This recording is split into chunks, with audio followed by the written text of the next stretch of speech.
In the late 18th century, the world was deeply entangled in the horrors of the transatlantic slave trade, a system that commodified human lives and left an enduring scar on history. Among the countless tragedies of this era, one stands out for its shocking cruelty and the way it forced society to confront the inhumanity of slavery: the Zong massacre. It was a journey meant to transport enslaved Africans across the ocean, yet it became a story of unthinkable loss, greed, and the value placed on human lives in a world driven by profit. The British ship known as the Zong set sail in 1781, carrying hundreds of men, women, and children in conditions that defy imagination. Shackled together, deprived of basic necessities, and confined to cramped, suffocating spaces below deck, these individuals endured a journey filled with fear, suffering, and uncertainty. For many, the ocean voyage itself was already a death sentence. With disease, starvation, and brutality claiming lives long before land was in sight. As the Zong made its way across the Atlantic toward Jamaica, the crew faced challenges of mismanagement, poor navigation, and dwindling supplies. What followed became one of the most disturbing decisions in maritime history. Rather than seeing the Africans on board as human beings with families, dreams, and dignity, the ship's owners and crew treated them as cargo objects of economic value. When water shortages and illness threatened the voyage, a choice was made that would shock the conscience of the world. 132 enslaved Africans were thrown overboard into the sea. The reasons behind this decision were not rooted in compassion or survival but in profit. The shipowners calculated that they could claim insurance money for the enslaved lives lost at sea, but not for those who might die from disease or natural causes. In this brutal equation, the worth of a human life was reduced to a line on a balance sheet. The massacre was carried out over several days, as wave after wave of terrified individuals were forced into the ocean, never to return. What happened aboard the Zong was more than a crime against the individuals who perished. It was a crime against humanity. The story would eventually spark outrage when it came to light, igniting debates in British courts and fueling the abolitionist movement. Activists seized upon the horror of the Zong to reveal the true face of slavery to the public, challenging people to question how such cruelty could exist in a so-called civilized world. This opening chapter of the Zong story is not just about history, it is about remembrance. It compels us to acknowledge the pain of those who suffered, and to reflect on the systems that enabled such cruelty. By exploring this event, we are reminded that history is not distant. It shapes the present and demands that we confront uncomfortable truths. If you find stories like this, important stories that uncover forgotten histories, reveal hidden truths, and give a voice to those silenced by time, then I invite you to support this channel. Please like this video, subscribe for more historical explorations, and share these stories so that they are never lost to history. As the Zong continued its voyage across the Atlantic, the situation on board grew increasingly desperate. Disease had already spread among the enslaved passengers, claiming lives in the darkness of the lower decks, and the suffocating heat combined with the lack of ventilation created a breeding ground for sickness. The ship's officers and crew began to panic as their poor navigation and earlier mismanagement had caused them to drift off course, extending the journey far longer than it should have taken. With provisions dwindling, the crew argued that there would not be enough food and water to sustain everyone on board until they reached Jamaica. To them, this presented not a moral dilemma but a logistical and financial problem. The enslaved Africans, already weakened by the grueling conditions of captivity, were seen not as fellow human beings but as entries on a ledger. The shipowners and their representatives understood that the loss of cargo to disease would mean financial ruin, because insurance policies did not cover deaths caused by illness or starvation. Yet, if enslaved individuals were cast overboard, drowned in the ocean, the shipowners could file a claim for compensation, as if they had lost goods in transit rather than lives torn from families and communities. It was within this twisted logic that one of the most horrifying decisions of the 18th century was made. The crew's justification rested on their claim of insufficient supplies, but their actions revealed a far darker truth. Greed and the pursuit of profit outweighed any regard for human life. Instead of seeking alternative solutions, instead of pushing through the hardships of the voyage or admitting their failures as navigators and captains, they resolved to reduce the number of people aboard by force. Day after day, individuals were dragged from the hold, bound in chains, and forced into the open air, only to be cast into the depths of the Atlantic. The sea swallowed them one by one, each life extinguished in silence except for the cries that echoed across the waves. To imagine this moment is to confront the stark reality of a world where law and commerce treated people as disposable property. The decision was not born from an unavoidable circumstance, but from a deliberate calculation designed to turn human tragedy into monetary gain. The crew's claim about water and provisions became a mask, a cover for an act of mass killing rationalized through economic terms. It was easier to argue that they faced scarcity than to admit that the true scarcity lay in their own humanity. For those left behind on the ship, the horror was inescapable. The enslaved Africans who remained could not have failed to understand what awaited them as they watched their companions disappear into the water. Fear mixed with despair, and the voyage that had begun as a forced displacement from their homelands turned into a nightmare of unimaginable cruelty. The knowledge that survival depended not on endurance but on the whims of their captors must have deepened the torment of every passing moment. When the Zong finally reached Jamaica, the massacre did not remain a secret. The shipowners submitted their insurance claim, presenting the loss of more than 100 lives as if it were no different from cargo destroyed in a storm. But the cold language of insurance and the arrogance of treating lives as goods could not hide the nature of what had occurred. In the legal proceedings that followed, the case was argued not as a crime of murder but as a dispute over property and compensation. The court's initial ruling, shockingly, favored the shipowners, confirming that the massacre was a matter of business rather than justice. Yet the details of the case did not stay confined to the courtroom. When abolitionists like Granville and Olaudah Equiano brought the story to public attention, outrage spread through Britain. People who had long turned a blind eye to the realities of the slave trade could no longer ignore its brutality. The Zong massacre exposed the moral corruption at the heart of a system that allowed greed to erase compassion. The story became a rallying cry, a symbol of the dehumanization that abolitionists were determined to end. The crew's claim about insufficient supplies has echoed through history not as an explanation, but as a reminder of how easily cruelty can be cloaked in practicality. It demonstrated how language and law can strip people of their dignity, reducing them to numbers, cargo, and financial loss.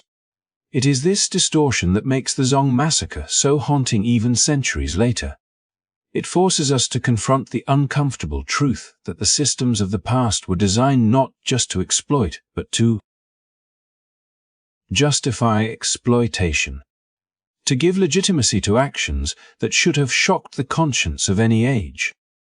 Remembering the Zong is not simply about recalling a ship and its voyage, nor is it only about the victims who were lost to the waves.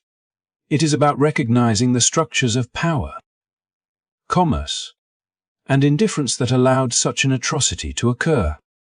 It is about hearing the voices that were silenced and understanding that their absence continues to shape our world.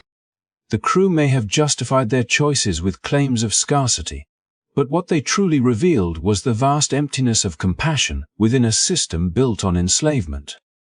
In revisiting this chapter of history, we are reminded that the story of the Zong is not just about the past, it is about how societies can choose to value profit over people, and how justice must be fought for when law fails to recognize humanity.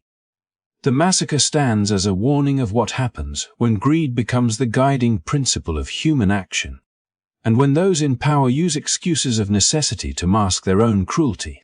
It challenges us to ensure that such rationalizations never again find acceptance in our world. When the Zong finally reached its destination, the grim voyage did not end with mourning for the lost or accountability for the lives cast into the sea. Instead, what followed was a chilling reminder of the values that governed the transatlantic world of the 18th century. The ship's owners, rather than seeing the deaths as a tragedy, approached them as a matter of financial calculation. They submitted a claim to their insurers, seeking compensation for the Africans who had been thrown overboard. The reasoning was as stark as it was disturbing. Since the individuals had been cast into the sea to preserve what the crew described as the remainder of the cargo, the losses should be covered as if barrels of sugar or crates of textiles had been jettisoned to save a ship in distress. In this distorted logic, human lives were weighed and measured not by their humanity but by their supposed economic worth, written into the language of insurance contracts and legal arguments. The courtroom became the stage upon which this cruelty was laid bare. Lawyers debated not whether lives had been unjustly taken, but whether the shipowners were entitled to be reimbursed for their financial loss. The argument hinged on a simple yet devastating distinction. If enslaved Africans had died from natural causes such as disease or lack of food, the insurance would not cover the loss. But if they were deliberately thrown into the sea, then it could be considered an act of necessity under maritime law, similar to discarding goods to save a vessel from sinking. By placing the massacre into this framework, the shipowners sought to erase the moral horror of what had happened and recast it as a routine matter of commerce. The judges, astonishingly, gave credence to this perspective. In the initial ruling, the court sided with the shipowners, acknowledging their right to compensation. This decision exposed the depth of dehumanization embedded in the legal and economic systems of the time. It was not merely that the enslaved had been denied recognition as human beings during the voyage, they were denied even after death, when the legal system itself reinforced the idea that the value existed only in financial terms. The massacre was not prosecuted as murder, nor was there acknowledgement of injustice to the victims. It was addressed as a dispute over money, an accounting problem to be solved. The implications of this were staggering. If the legal system treated human beings as property, then what protection could they ever hope to find under its rules? The Zong case revealed not just the cruelty of one voyage but the wider reality of a society in which law, commerce, and morality were all intertwined to maintain the machinery of enslavement. The insurance claim was a window into a world where the rights of ownership outweighed the rights of existence, where the lives of hundreds could be reduced to figures on a balance sheet, and where human suffering was invisible to the eyes of those who profited from it. Yet the very brazenness of the claim helped to ignite outrage. When the details of the case reached abolitionists, it provided them with a powerful example of the inhumanity they had long sought to expose.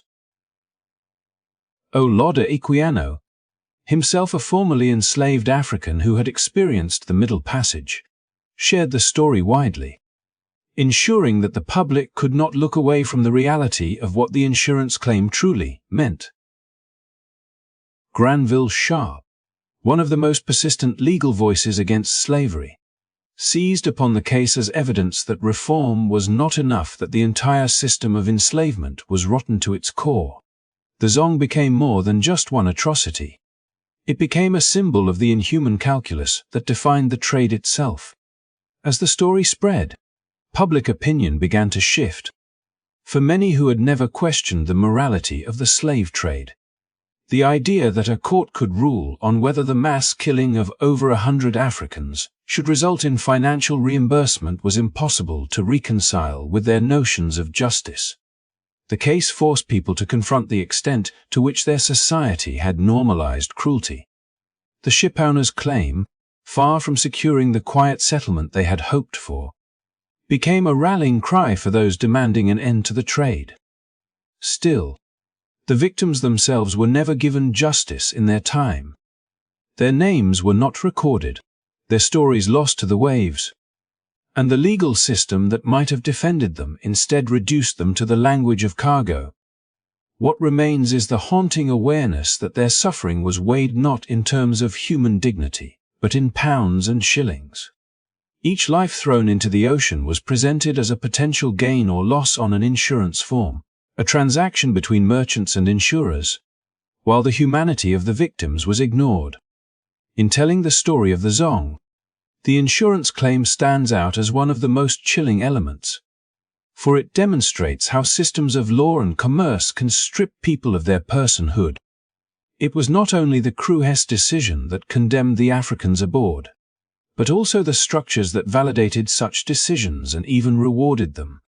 It forces us to see that the massacre was not an isolated act of cruelty but part of a broader order where profit dictated morality and law served the interests of commerce rather than justice. Today, remembering this chapter is vital. It reveals how the logic of property and profit can distort human values, how easily systems of power can turn lives into numbers, and how justice can be silenced when law protects commerce over humanity. The Zong's insurance claim, with its cold dismissal of life as cargo, is not just a detail of history, it is a warning about what happens when economic interests are placed above human rights. By revisiting it, we keep alive the memory of those lost, ensuring that their voices, though silenced at sea, continue to speak through the lessons of history. When the case of the Zong finally reached the English courts, it did not arrive in the form one might expect from such an atrocity.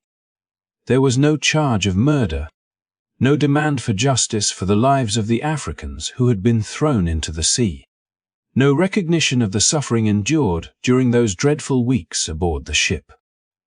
Instead, the matter was presented as a commercial dispute, a quarrel over money between the shipowners and their insurers.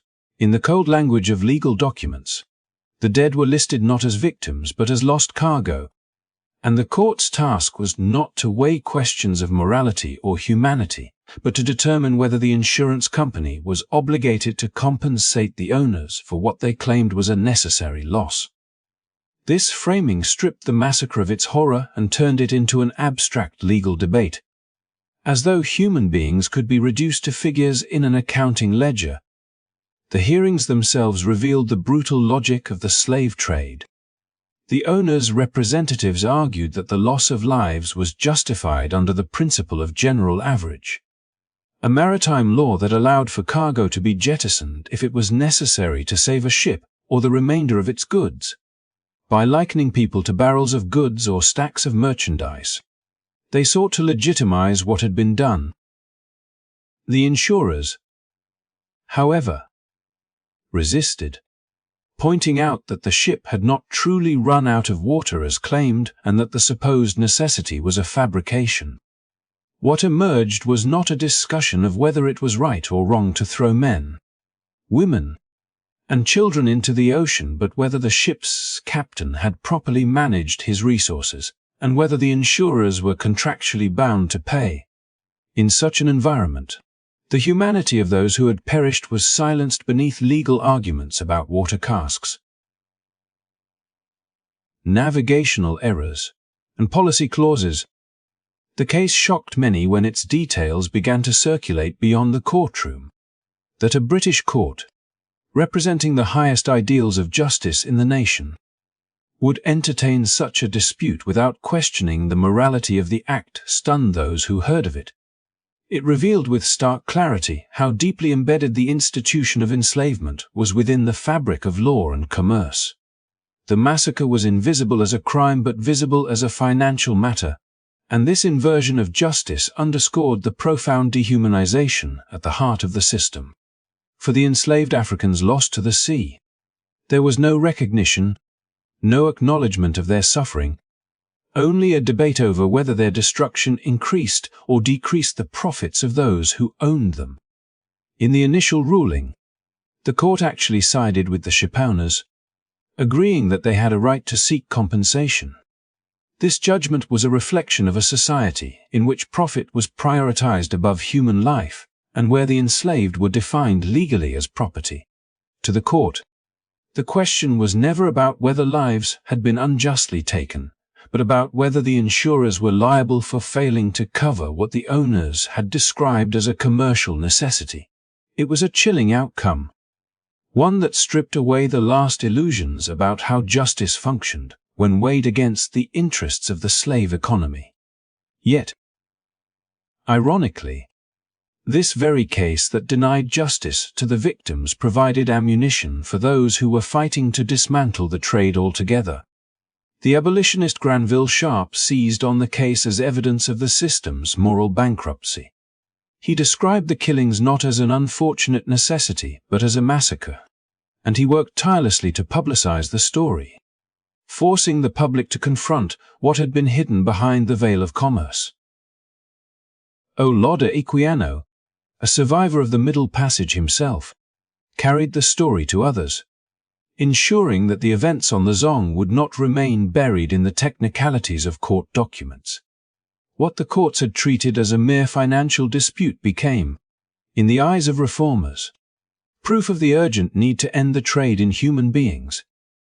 The case went through appeals, and eventually the insurers gained a more favorable judgment, with the court recognizing that the loss had been mismanaged and that negligence had played a role. But even then, the language of the court remained rooted in commercial terms. The enslaved Africans were never acknowledged as persons wrongfully killed. Instead, they were discussed as items mishandled, their deaths framed as a matter of poor planning rather than an act of moral outrage. The courts thus reinforced the status quo, even as abolitionists used the case to push society toward change. What makes the Zong case so haunting is not only the brutality of the events aboard the ship, but also the way in which the legal system responded. The massacre was not addressed as a crime against humanity, but as a matter of contractual interpretation, a financial disagreement between businessmen. The judges, lawyers, and owners all spoke in a language that erased the humanity of the dead, replacing it with terms of goods, property, and loss. It was a demonstration of how entire institutions could normalize cruelty by embedding it within routine processes of law and commerce. For us looking back, this moment stands as a reminder of how injustice can be perpetuated not only through acts of violence, but also through systems that legitimize and rationalize those acts.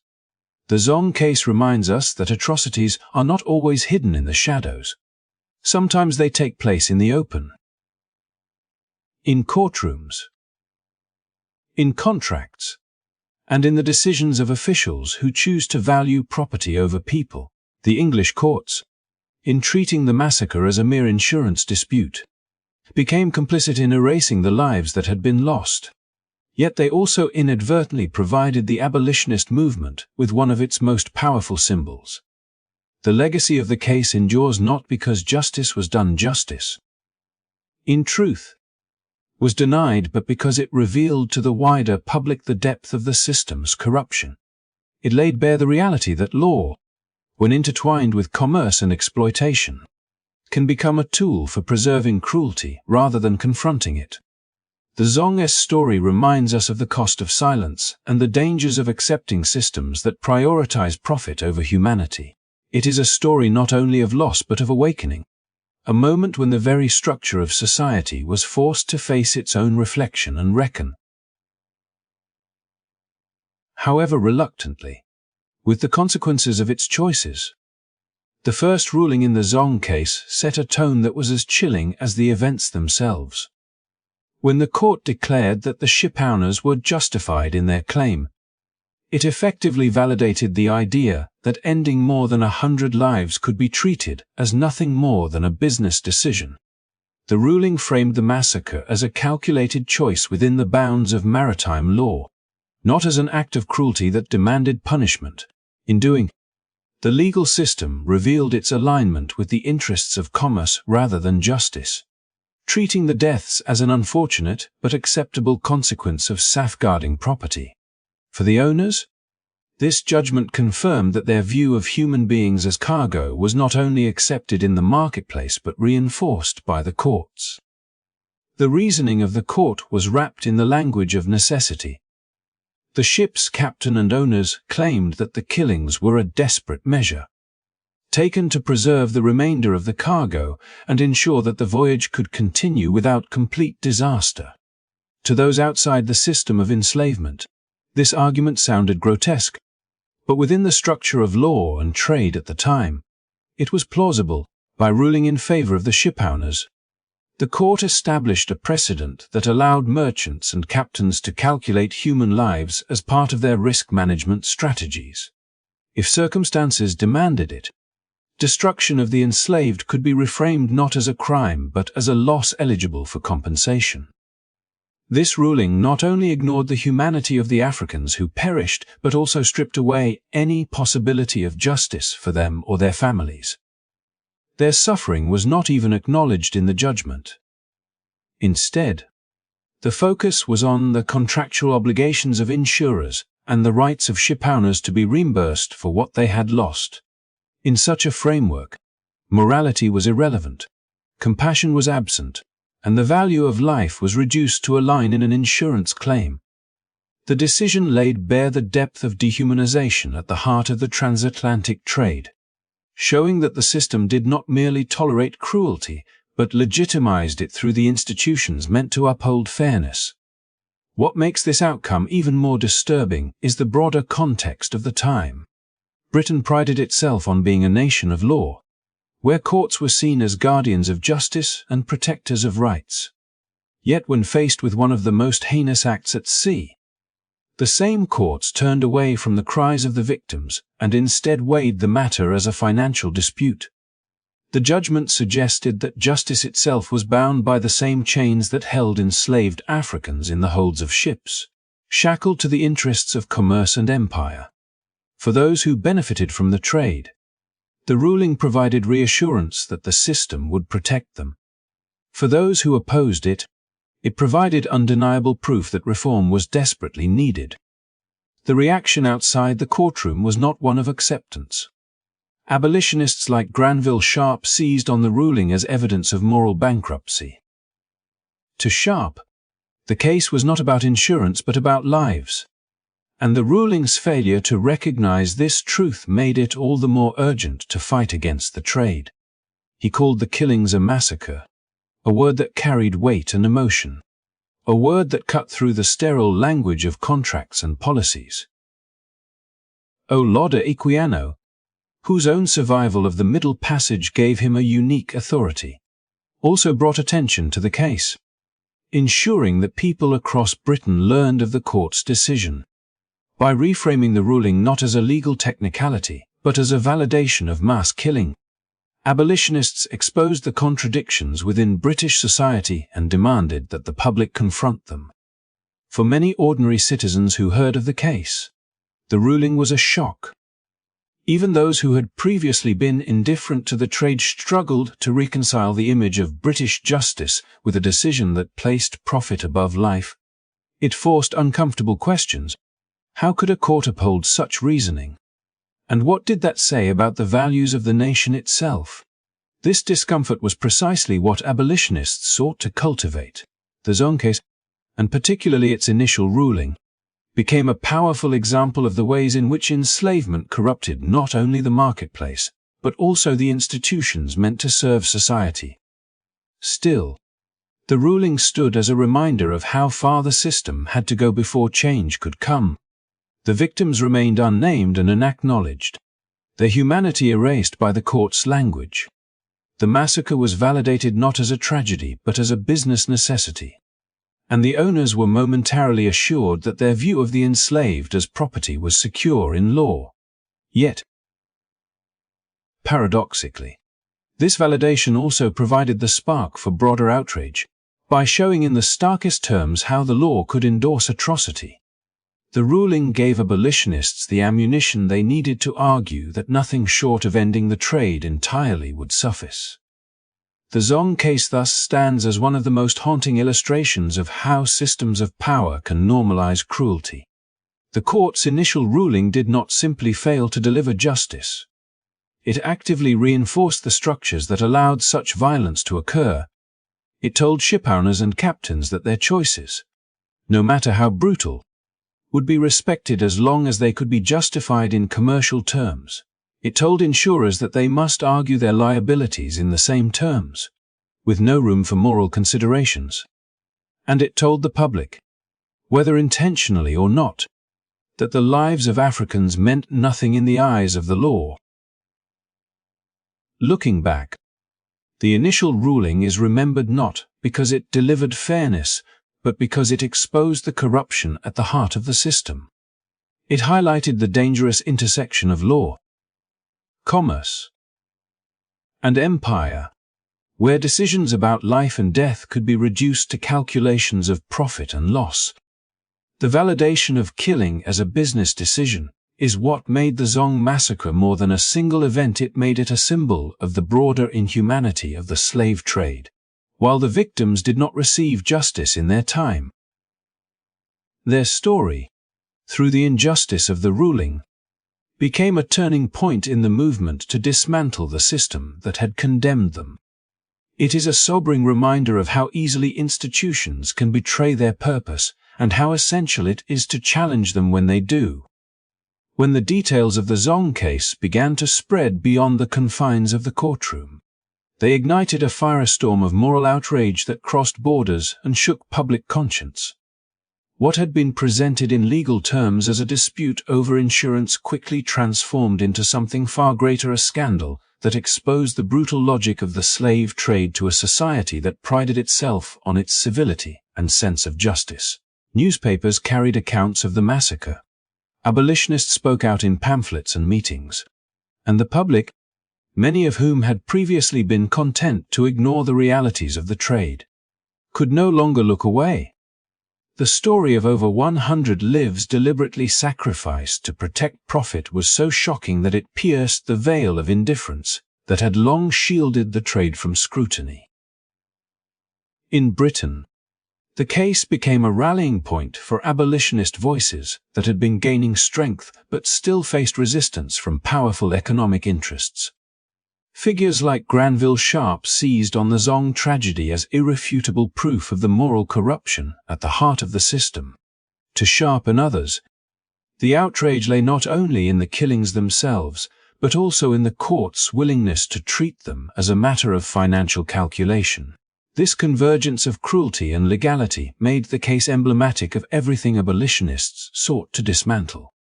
Pamphlets circulated describing the massacre in unflinching terms, drawing attention to the cries of the victims and the cold indifference of those who profited from their suffering. For ordinary readers, such accounts forced a reckoning, turning the abstract notion of the slave trade into a tangible horror. The outrage was not confined to Britain alone. News of the case traveled abroad, carried by correspondents, travelers, and the growing network of abolitionist movements in Europe and the Americas. In France, where debates about human rights were intensifying in the wake of Enlightenment philosophy, the Zong massacre became an example cited by critics of slavery to highlight the contradictions between ideals of liberty and the practices of colonial powers. Across the Atlantic, in places where enslaved people themselves resisted their conditions, the story resonated as a grim reminder of how fragile life was under a system that commodified human beings. Even in the Caribbean, where plantations depended on the constant importation of Africans, whispers of the massacre spread among enslaved communities, adding to the undercurrent of defiance and despair that would later fuel uprisings. For the British public, the Zong case cut through the comforting illusions that had long allowed them to tolerate the slave trade. Many had told themselves that it was an unfortunate but necessary system, a foundation of the empire's prosperity. The massacre shattered such justifications. If lives could be ended at sea and treated as insurance claims, then what did that say about the moral character of the nation itself? Sermons delivered in churches across Britain began to take up the case, presenting it as a sign of divine judgment and a call for repentance.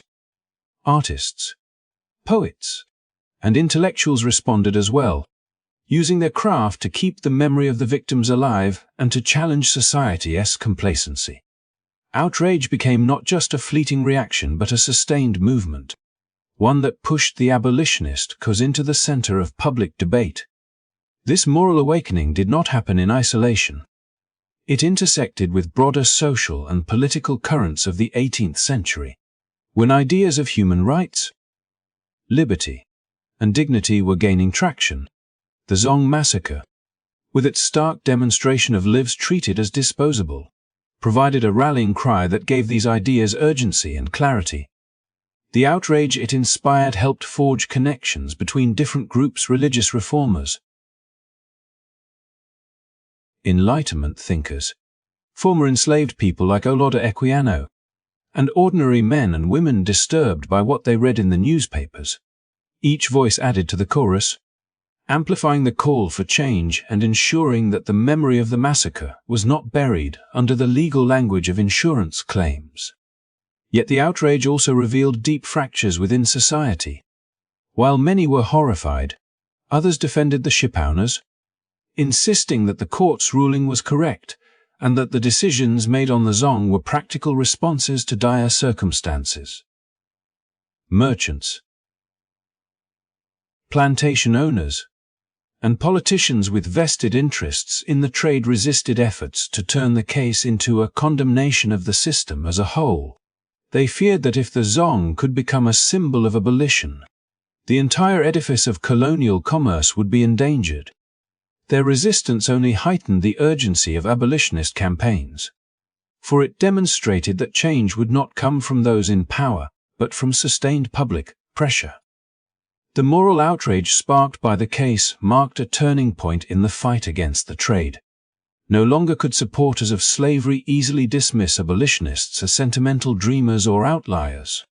The Zong massacre stood as undeniable evidence that the system itself bred atrocities, that its logic was inseparable from the dehumanization and destruction of lives. In the years that followed, abolitionists continued to invoke the case in speeches and writings, keeping it alive in the public imagination as a reminder of what was at stake. Every mention of the Zong was a reminder that the trade was not just about distant plantations or unfamiliar seas, but about choices made in courtrooms, boardrooms, and parliaments that affected countless lives. As the details became widely known, the massacre transformed from a single event into a moral symbol, a lens through which people began to question not only the legality of the slave trade, but its very legitimacy. The outrage it provoked became fuel for the growing movement that would eventually lead to the abolition of the trade in Britain in 1807. Though justice was denied to the victims in their own time, their suffering was not forgotten. Instead, their story became a catalyst for change, pushing society to confront its own contradictions and to take steps, however gradual, toward a recognition of shared humanity. In this way, the Zong massacre's legacy is inseparable from the outrage it inspired.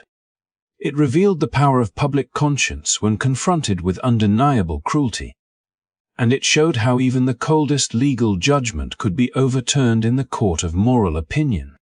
The case was a spark, and the fire it lit burned far beyond the walls of the courtroom, reshaping the way a nation and eventually the world understood justice, humanity, and the true cost of treating people as cargo. Olaudah, Equiano, and Granville Sharp stood at the forefront of the storm that the Zong case had unleashed, their voices rising above the din of commerce and politics to demand that the truth be heard.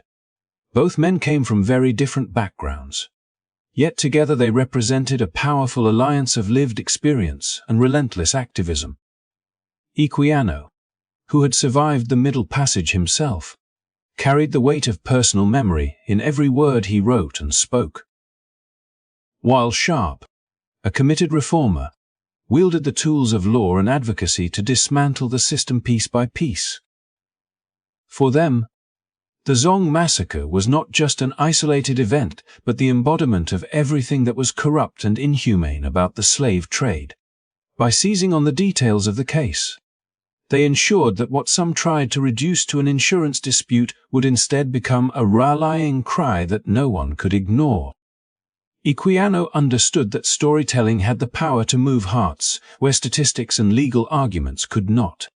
Having been torn from his homeland as a child, forced across the ocean, and later able to purchase his own freedom, he was uniquely positioned to bring to life the voices that the Zong waters had silenced. He recounted the horrors of the trade with clarity and eloquence, ensuring that those who read his words or heard him speak could no longer hide behind ignorance. When he described the massacre, it was not as a matter of lost cargo, but as the deliberate ending of human lives, each one with a story, a family, and a future denied.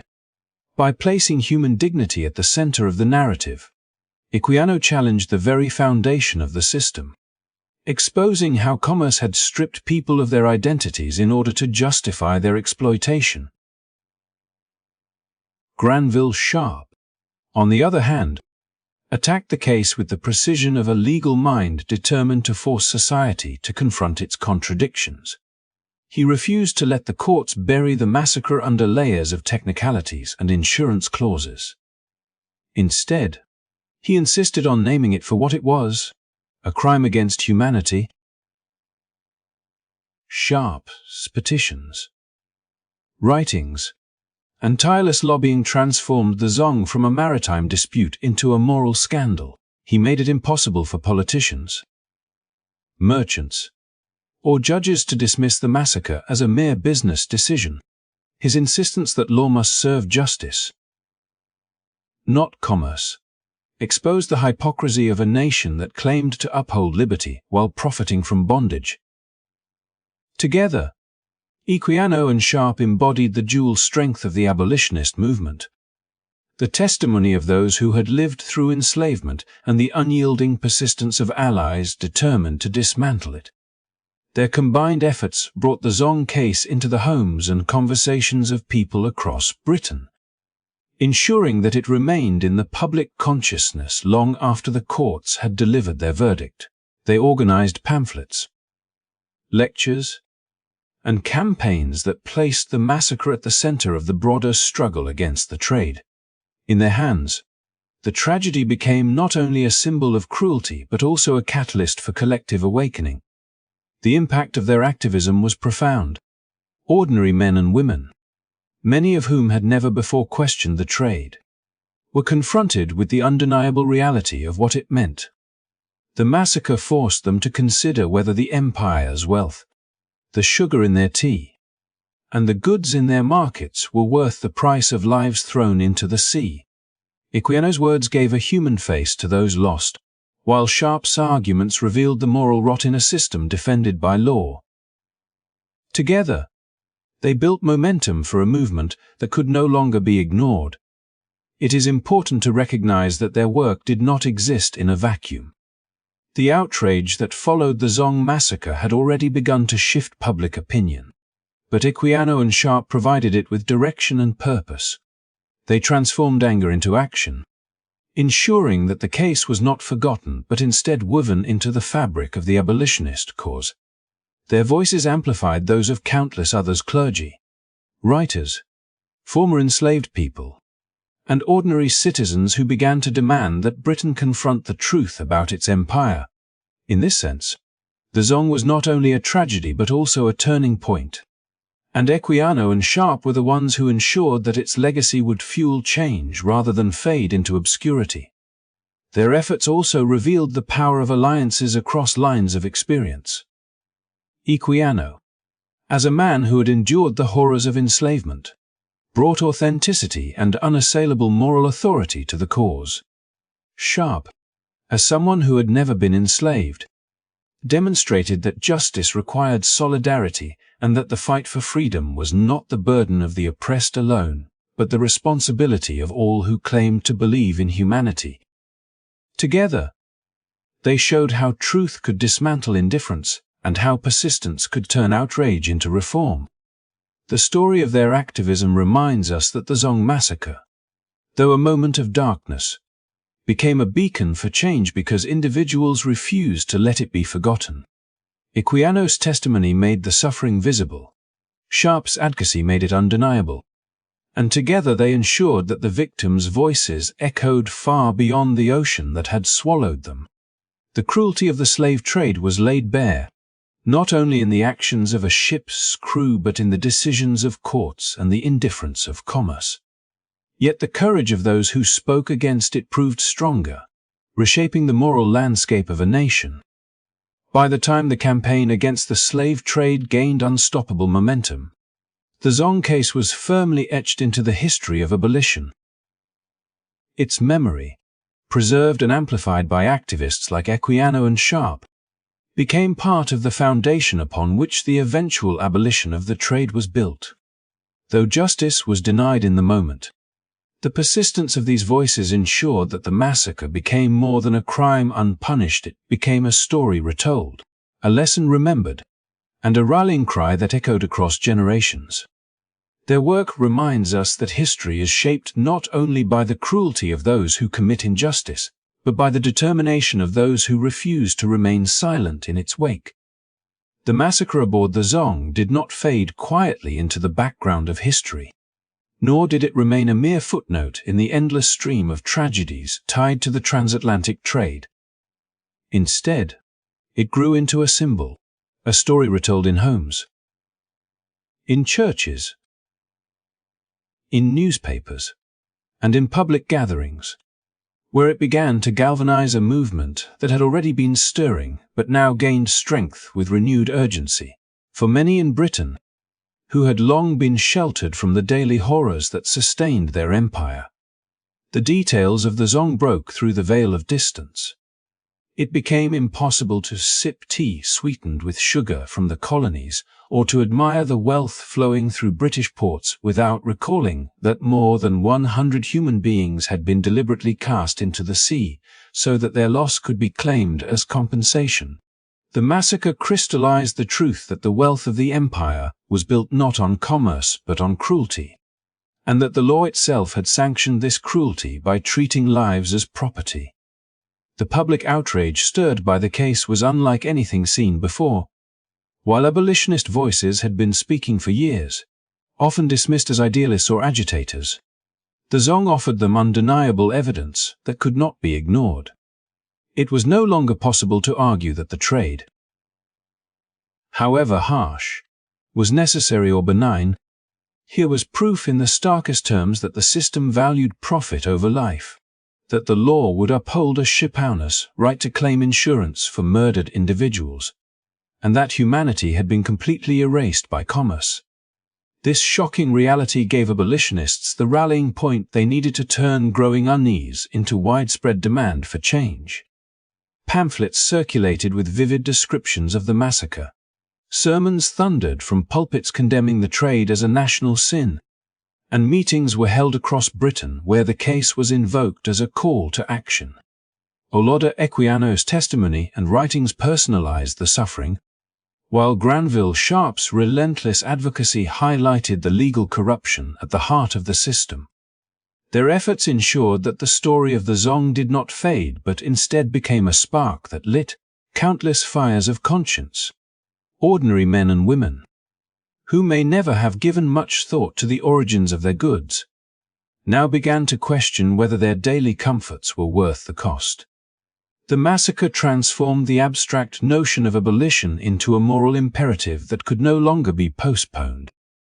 The growing public support was not limited to intellectuals or activists, but spread across different classes of society. Housewives who boycotted sugar, merchants who questioned the ethics of the trade, and clergy who urged repentance all played their part in turning outrage into a collective movement. The Zong gave people something tangible to point to, a story that embodied the worst of what the trade represented, and in doing so it provided the abolitionist cause with momentum that could not easily be dismissed by Parliament or by vested interests. Where once the voices calling for abolition had seemed scattered, the massacre unified them, binding individuals and groups together with a shared sense of urgency. The rallying effect of the Zong also revealed how storytelling and symbolism could shift public opinion in ways that statistics and arguments often could not. The slave trade had long been defended in Parliament with figures about profits, tonnage, and colonial necessity. But the massacre pierced through those defenses by appealing directly to conscience. It forced people to imagine the bodies in the water, the silence of the ocean swallowing cries, and the cruel arithmetic that transformed lives into claims for reimbursement. This was not a matter of numbers or abstract policy, but of human dignity denied in the most visceral way. Once that image entered the public imagination, it became impossible to erase, and the call for abolition grew louder with each retelling. Parliamentary debates began to feel the weight of this shifting public mood. Though vested interests in shipping, plantations, and colonial commerce resisted, they could no longer dismiss the rising tide of voices calling for reform. Petitions circulated with thousands of signatures, demanding that Britain confront the stain on its conscience. The massacre was repeatedly invoked in these petitions and speeches, its details used to remind lawmakers that the world was watching, that their nation's moral standing was at risk, and that history would judge their choices. The outrage transformed into political pressure, making the abolitionist cause not just a matter of morality, but of national identity and honor. It is important to note that this growing support was not a sudden awakening, but the culmination of years of activism. Yet the Zong gave the movement a story that united disparate efforts into a coherent campaign. The case embodied the cruelty, the corruption, and the hypocrisy of the trade in a single, unforgettable episode. It provided abolitionists with a touchstone, something they could point to in every argument, every pamphlet, every sermon. In doing, it ensured that the push for abolition would no longer be a marginal cause, but one that resonated across society, from villages to cities, from churches to Parliament itself.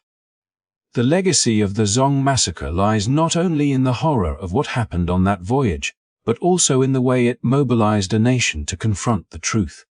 The outrage it inspired helped shift abolition from an unpopular cause to a mainstream movement, making it possible for the eventual passage of the Slave Trade Act in 1807. Though justice was never served for the victims, their memory became a force that changed the course of history. The massacre was transformed by activists and ordinary citizens alike into a rallying cry that made indifference impossible and inaction unacceptable. In this way, the Zong became far more than a single atrocity. It became a mirror that reflected back the moral contradictions of an empire and forced its people to choose between complicity and conscience.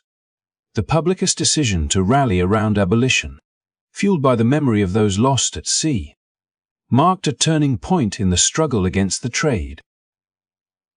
Their voices, once drowned out by the waves of profit and empire, were resurrected in the demands of a movement that refused to let them be forgotten.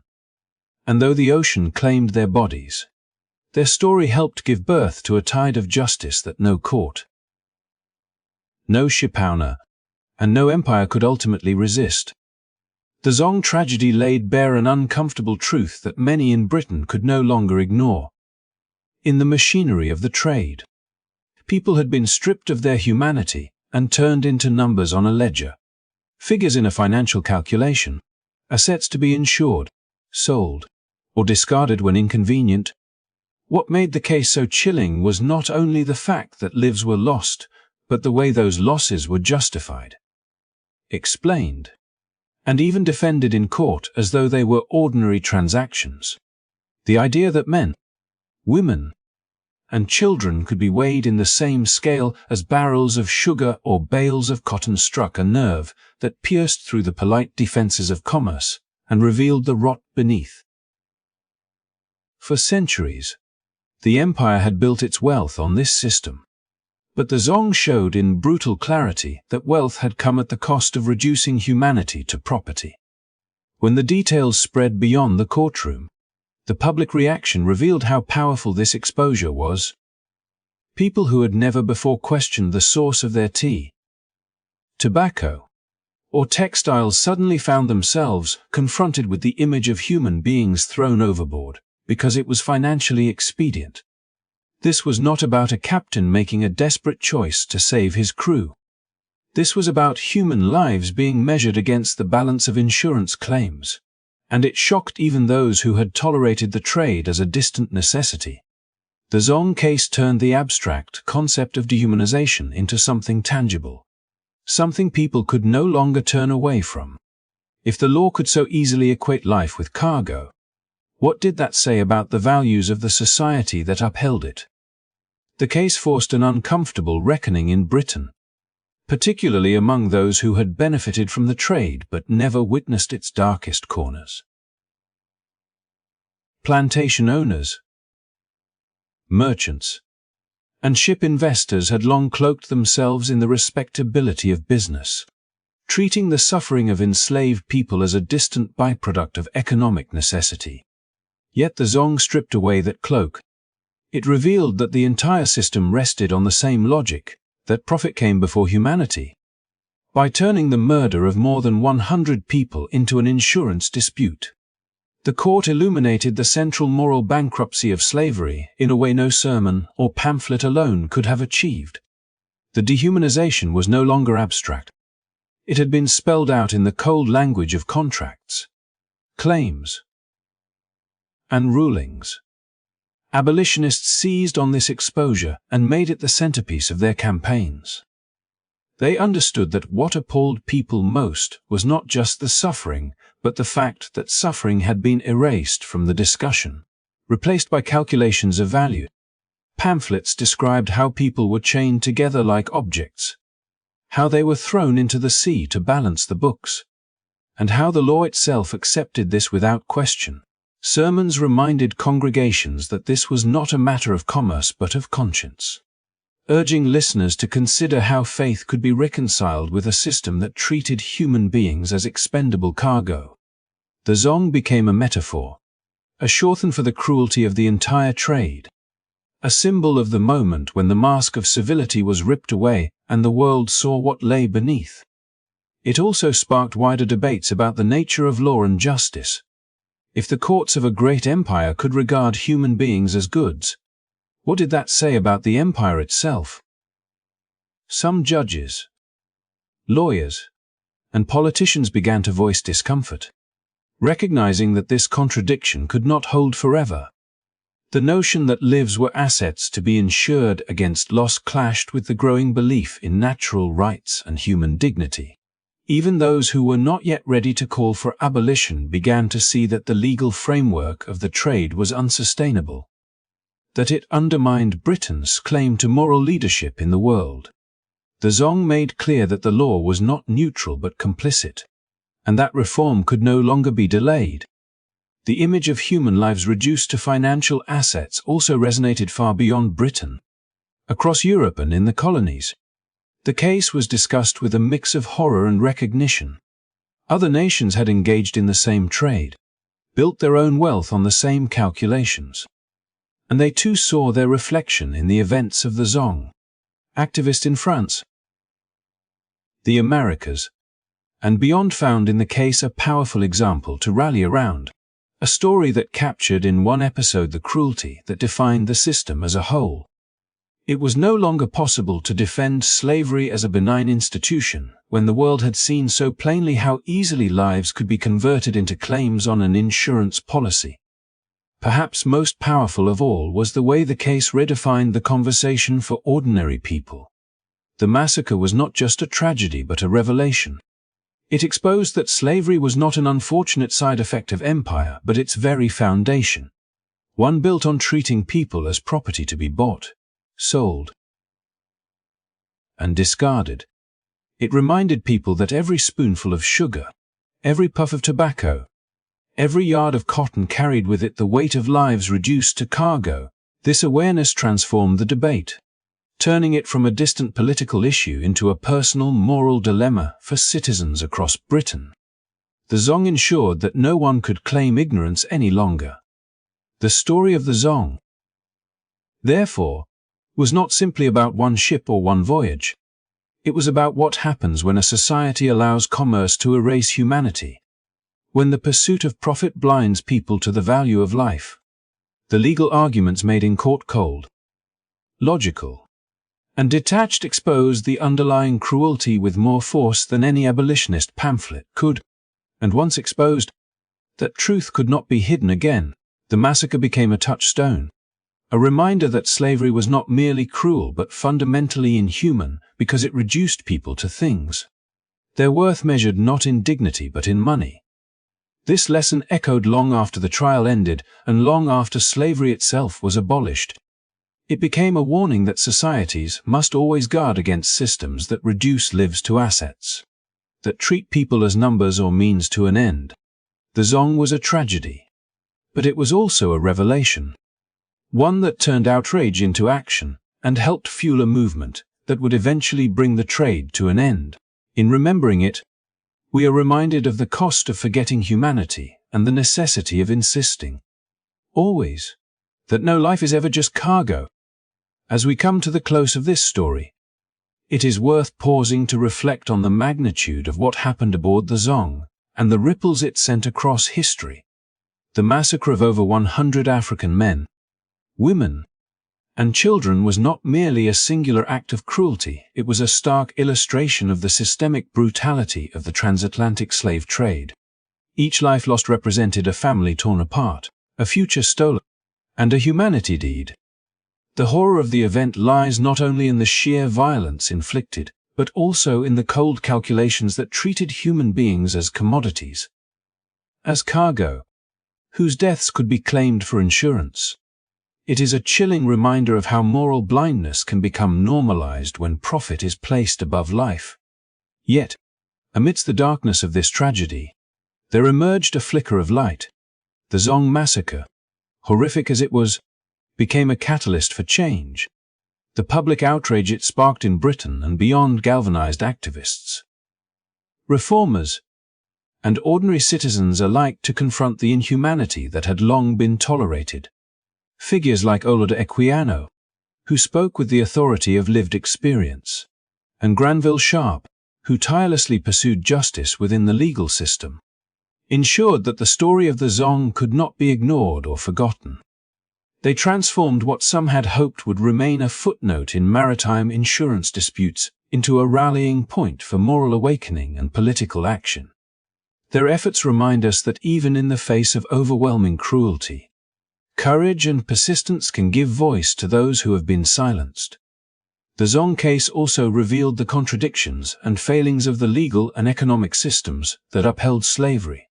The initial rulings, which treated the massacre as a business decision rather than a crime, exposed how deeply entrenched the dehumanization of enslaved people had become. The court's willingness to equate human lives with goods shocked the public conscience and forced society to confront the moral cost of its wealth. This awakening, though slow, planted the seeds for legislative and social reform that would ultimately culminate in the abolition of the transatlantic slave trade and, eventually, the broader emancipation of enslaved people across the British Empire. Importantly, the Zong massacre underscores that history is not only a record of events but also a story of agency, of how individuals and communities respond to injustice. The outrage provoked by the case transformed passive observers into active participants in a movement that challenged centuries of oppression. It reminds us that advocacy, persistence, and the courage to speak truth to power can turn even the darkest moments into opportunities for change. The legacy of the Zong is thus twofold. It is a memorial to lives lost, and it is a testament to the enduring power of human conscience to confront and challenge systemic injustice. As we remember the Zong, we are reminded that understanding history is not merely an academic exercise but a moral responsibility. It asks us to reflect on the consequences of indifference, to recognize the humanity of those who have been marginalized, and to commit ourselves to ensuring that such atrocities are never repeated. The story of the Zong compels us to acknowledge the profound impact that awareness, empathy, and action can have on shaping a more just world. By bearing witness to this tragedy, we honor the memory of those who suffered and ensure that their stories continue to resonate across generations. Thank you for taking the time to watch this video and to journey through this important, albeit painful, chapter of history with us. If you found this story enlightening,